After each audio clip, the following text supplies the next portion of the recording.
कानपुर के पंडित राम नरेश त्रिपाठी सभागार में है और हमारे साथ आप देख सकते हैं तमाम सारे बहुजन समाज के लोग हैं जो इस वक्त उदय राज का नामांकन के लिए आए हुए हैं। सर क्या नाम है आपका? राम में। इस बार किसको सपोर्ट कर रहे हो? हाँ, किसको सपोर्ट कर रहे हो इस बार? अरे यहाँ बहुजन समाज पार्टी के प्रत्याशी के हम लोग समर्थन में आए हैं। तो बीजेपी सरकार से नाराज है क्या? हाँ, बीजेपी सरकार से नाराज है? आपका कार्य आपको पसंद नहीं आता क्या? बिल्कुल नहीं। चलिए ठीक है, बिल्कुल नहीं आता। सर बहुत बहुत स्वागत है। क्या नाम है आपका? हमारा नाम श्याम नारायण उपाध्याय है। सर कैसे देख रहे हैं सुल्तानपुर का इलेक्शन? त्रिकोणीय लड़ाई है, लोग कहते कोई त्रिकोणी नहीं, बहुत बढ़िया चुनाव है, हैं। अच्छा। एक तरफा है। माननीय बहन जी ने जो सर्व समाज का नारा दिया है, उस नारे के तहत हमारी लड़ाई किसी से नहीं। हमारी लड़ाई विकास की है, रोजगार की है, गरीब की लड़ाई है। हमारी लड़ाई धरना सेठों की लड़ाई नहीं है।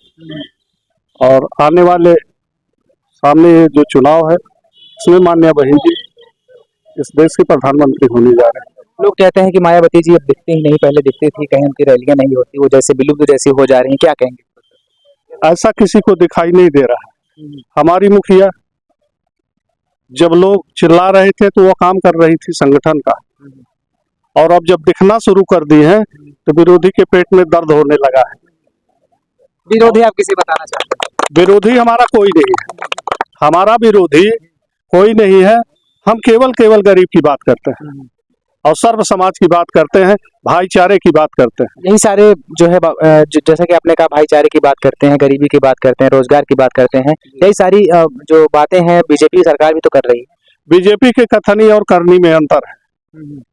उन्होंने 15,000 रुपए का, लाख रुपए का जुमला दिया, नौकरी का दिया, हम आपको दिया, लेकिन कुछ 15 लाख वाला हम आपके डिसाइड नहीं दिया। 15 लाख वाला कह रहे हैं कि 5 लाख जो है आयुष्मान कार्ड बन गया, 10 लाख फंसा है, 10 लाख भी आ जाएगा। किस हॉस्पिटल में आयुष्मान कार्ड से हो रहा है? तमाम गरीब भटक रहे हैं। कोई पूछ नहीं रहा है आयुष्मान कार्ड का। जहाँ भी कोई लेकर के जा रहा है, कोई उसको जो है कोई डॉक्टर सुन ही नहीं रहा। क्या कह रहे हैं सर? आयुष्मान के कार्ड में जो बना है वो केवल थोथा लुभावना एक वादा है। हॉस्पिटलों में जाकर के गरीब जब नंबर लगाते हैं, एडमिशन के नाम पर 2500 रुपए लेते हैं, और 2500 रुपया ले लेने के बाद उस गरीब का जब एडमिशन हो जाता है तो डॉक्टर तब तक नहीं छोड़ता जब तक वो 5 लाख रुपया ले नहीं लेता। तो ये पूंजीपतियों को बढ़ावा देने वाला एजेंडा है। ये सरकार पूंजीपतियों की है और जनता पूरी तरह से उब चुकी है। माननीय बहन जी के सुशासन को याद कर रही है। ठीक है, एक तरह से हम लोग, हाँ जी, सुल्तानपुर की जो लड़ाई है वो बहुजन समाज पार्टी 1 लाख वोटों से चुनाव यहाँ जीतने जा रही है। इसको हम आपको जोड़ करके बता दें, आज भारतीय जनता पार्टी का 3 लाख वोटों से ऊपर नहीं जा रहा है। आप जोड़ लीजिए, इंडिया गठबंधन ने जो टिकट दिया है भुआल निषाद की वजह से सुल्तानपुर जनपद में कम से कम 1 लाख वोट भारतीय जनता पार्टी का कम हो रहा है। अब बहुजन समाज पार्टी ने जिस कैंडिडेट को टिकट दिया है, 1.5 लाख कुर्मी समाज के वोट सुल्तानपुर में बहुजन समाज पार्टी में शामिल होने जा रहा है।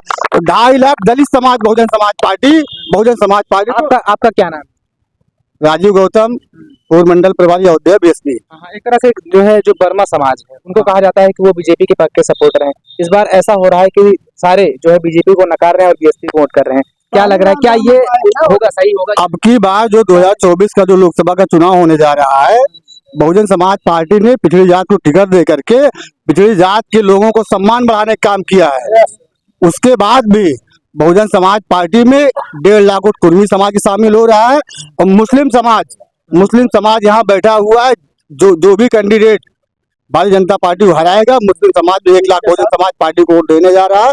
और यहाँ से उदय राज वर्मा पंकज 1 लाख वोट से चुनाव केंद्रीय मंत्री को, माननीय मेनका गांधी जी को चुनाव हरा करके भेजने का। माँ कहा जाता है, माँ सब कहते हैं, वो जो है पहुंचती रहती है। माँ कहने का कोई मतलब ही नहीं है। वो इस 24 लोग, ये जो है 38 लोकसभा सुल्तानपुर की माननीय सांसद जी है, वो सांसद है। अब माता कहलवाए ना कहलू, वो उनका शब्द है। क्या लग रहा है बीजेपी के 400 पार के नारे को? 400 नहीं, केवल 400 पार में केवल आप एक गिरोह हटा दीजिए, उतनी सीटें उनकी रह जाएगी पूरे देश में। क्या कह रहे हैं? ठीक है, क्या कह रहे हैं? नहीं, बीजेपी 400 पे लड़ रही है। जरा हमको रिकॉर्ड बता दीजिए, 400 पार का नारा कैसे मान ले हम? 400 पर लड़ ही नहीं, 400 पार का नारा दे रही, केवल जुमलेबाजी कर रही है। जहाँ पे जो है इलेक्शन हो रहे अब जहाँ 2 चरण में आप देखिए बीजेपी का सुपड़ा साफ हो गया है, वहाँ आप जाके देखिए, हाँ मीडिया वालों देख लीजिए, पूछ लीजिए क्या पोजीशन है। दलित मुस्लिम हैं। क्या कह आज गरीब नौजवान किसान इस भारतीय जनता पार्टी से सारे लोग परेशान है। सारे लोग बहुजन समाज पार्टी को वोट देने जा रहे हैं इस बार 2024 के चुनाव में। और भारतीय जनता पार्टी पूरे उत्तर प्रदेश में, पूरे देश से साफ होने जा रही है। आज मोदी जी का जो रवैया है, वोट बहुजन समाज पार्टी पाने जा रहा है।